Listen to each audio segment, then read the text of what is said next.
Na ką, sveiki visi, šiandien parodysiu, kaip padirbinėti ridą arba laiką.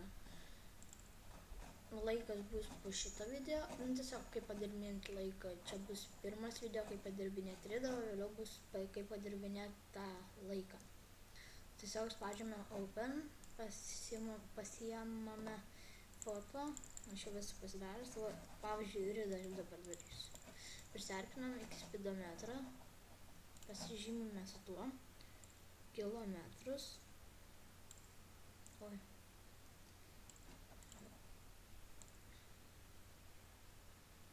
Va, pasižymim ir nutempiam. Va, lieka skaičius 6. Pasižymime. Arba galime kokį nors 7, kad žiūrėtum. Va, ir 6 uždedam. Pavyzdžiui, dabar noriu 7.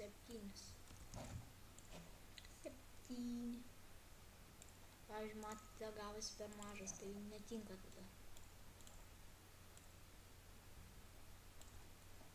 Okay.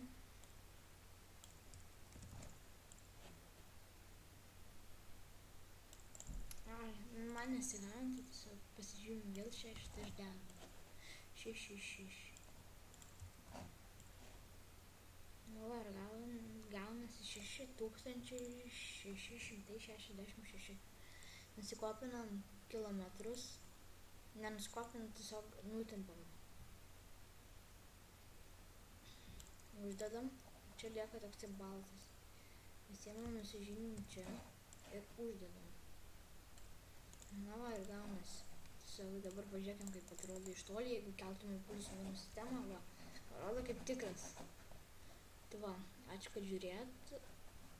Čia galim mums padėti, gal ir ne. Nežinom. Ir tiesiog viską padarę, spaudžiam save.